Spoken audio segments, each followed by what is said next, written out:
Welcome to Tales Beyond the Grave and welcome back to another video. And we're here to, we've brought you somewhere different today. We brought you to the lovely Colne Reservoir over near Whitworth in just near Rochdale. We brought you here to show you an abandoned village which is just over there. And there's a bit of a mystery to why it was abandoned, and that was the village of Cow Cluff. And it was abandoned around about 1928. So we're going to show you around it and we'll tell you a bit about it. So just before we enter the village, I'm going to tell you about a guy who was a resident in the village called James Treacle Sanderson. And he's famous because he was the fastest man on the planet at the time. And he's a trainer around this lake, and he was running the mile in 4 minutes and 19 seconds. And that's 90 years before Roger Bannister actually broke the 4-minute barrier. And don't forget, he'd have trained in either clogs or boots or shoes, really, because there was no fashionable Adidas trainers, Nike trainers, things like that. So he was running around this lake in 4 minutes and 19 seconds to cover a mile. So I'm here today to film the abandoned village of Cow Cluff, but I'm now the owner of a flock of sheep because they just follow me about wherever I go.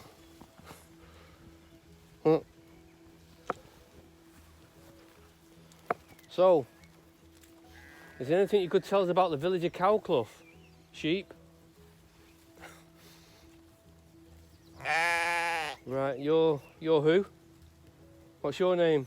Got one behind me. But yeah, we're trying to film, but like I say, we've been overtook by the local yobbos of Cow Cluff. Unfortunately, they think they're realising we've got no food, so hopefully they'll go away and I can continue filming. But we've actually been sort of like inundated with sheep. They're all around us. I think it should have been named Sheep Cluff. Well, thanks for coming, guys. Do you know who I am? I'm quite famous. But yeah, the sheep of Cow Cluff have followed us through the village, and this is the village here, the lovely village of Cow Cluff, which is left of it, the remains of the village. But if we can get the sheep back in the fields, I can tell you a bit about the village and why it was abandoned. So this, where the sheep are, is the main road through, which is once the abandoned, or is now the abandoned village of Cow Cluff. This is the main road, as you can see. And it's quite intriguing, really, because you've got the cobbled in the middle, and either side is where the cart wheels to the horse and carts would have travelled down the street, bringing in produce, probably fresh water, things like that. But talking of fresh water, this village has its own spring water. I'm going to show you where it's still running till this end. It's really clear, and it must run straight off the hillside, filtered, and into this purpose-built spring. As you can see, it's carved basin where the spring water drops into that, and this produces fresh water which would have supplied the village. And like I say, the village is all around it. It consisted of 10 houses and 1 farmhouse and an awful lot of sheep. But like I say, there was the last people to leave the village was in 1928. I'm just going to tell you a bit more about the village now. There's not a lot to see or talk about, but I can tell you a bit of what I know. Back in the fields and trying to film here. Oh. I don't think I've ever been this close to a sheep before. No? I'm trying to film. This is Tales Beyond the Grave. Have you seen it on YouTube? Oh, you have. Ah, so you're a YouTuber. Are you a subscriber? Thank you. It's just good to see that some of the houses, what once were here, are still visible. Lots of doorways, window frames, fireplaces, things like that. and it's sheltered. It's got a great design on it, the village, because it's sheltered from the elements really in this little valley. You see the steps going up. We think this could have been the farmhouse here. Consisted of a farmhouse and 10 houses. In 1920 it shows 52 people once lived in the village, 1 farmhouse and 10 houses as I said, and Cow Cluff survived the building of the reservoir, and the reservoir is just to my left here, which is still here today. Now the reservoir was built to supply the villagers with fresh water, and also the mills with water as well, to supply the water with mills, because the village thrived in the Industrial Revolution. Cotton was king up here, and there was a need for more people to work in their villages, and more people needed fresh water, and that's why the reservoir was built. In 1928, when the last people to leave Cow Cluff was Richard Parker and his family, before it was totally abandoned as what you can see today. And I'll tell you, there's still evidence, like, you know, because like this like stone lintel here would have gone across probably someone's doorway windows, but just up there is a lot of quarried stone, so that's where most of the stone would have come from to build the village houses. So I'm just going to take you around here again just to show you.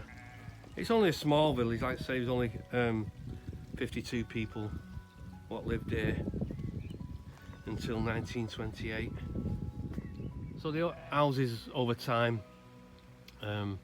have sort of like come in on themselves. You can see these would have probably been roof tiles, because they cut quite thin, if you can see, compared to the rest of the houses. So they would have probably had a stone slate roof on top, or stone roof on top.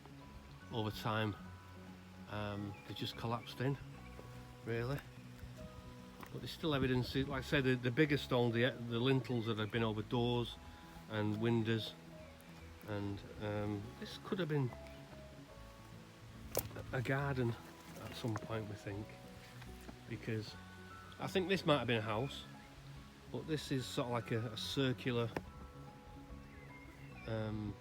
going round. It starts here and it goes round like that to the steps, so we think this could have been like a garden wall maybe, and steps leading up to the house, one of the houses, possibly the farmhouse. We think this could have been. I'm going to try and find some old pictures if I can of Cow Cluff, and I'll try and put them on just to show you what we think it might have looked like, what it could have looked like, really. Like I say, these steps would have led down to what you could call the main street of Cow Cluff, just there, and down to the water spring. So this area we think could have been another house, 10 houses, 1 farmhouse, and people what have been here before previously have left these, which we think may be crockery, which has been found around the village. Left broken crockery people have come across, and they've left it here for you to look at. Cups, plates, saucers, things like that.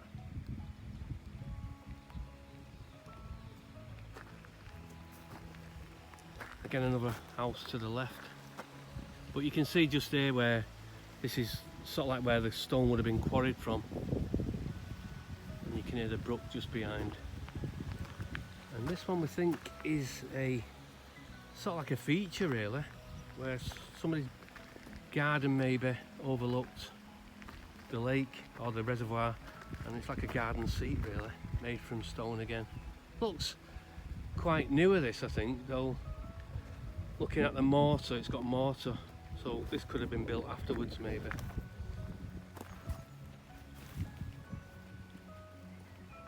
And this one, this farmhouse here,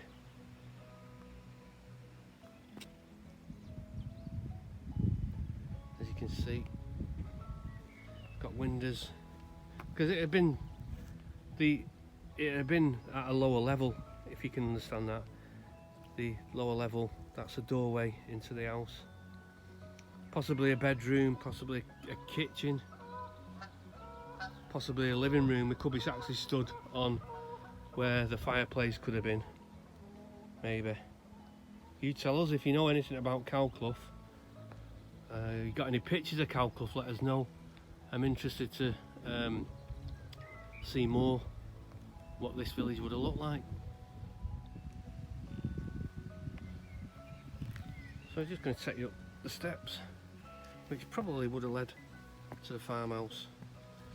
And there's quite a bit of this still on show.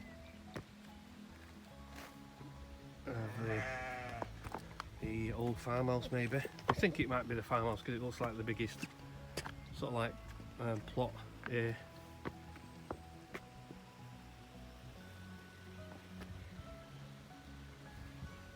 And there's a few reasons why Cow Cluff was abandoned. One could have been due to work commitments, work moving over from Whitworth to Rochdale, so people would have probably moved over to Rochdale, where most of the work would have been, as Whitworth village probably dried up employment wise. Other theories is that it was abandoned because of epidemic. It was abandoned because of commuting from here to Rochdale would have been back then quite difficult over the moors, so they'd have moved to Rochdale, and probably, but like I say, 1928 was the last time anyone lived in the village. So this will only be like a bit of a short village walk, really. It's quite interesting. If you come to Colne Reservoir, you can park over here and walk through. It takes you about 10 minutes to walk to where I am today. So this has been Tales Beyond the Grave. Thanks for watching another video, and give us a thumbs up if you like it, and let us know if you didn't like it. Subscribe if you would. You don't have to do, but if you do, it just encourages me to get out and bring you interesting videos which I think you might like.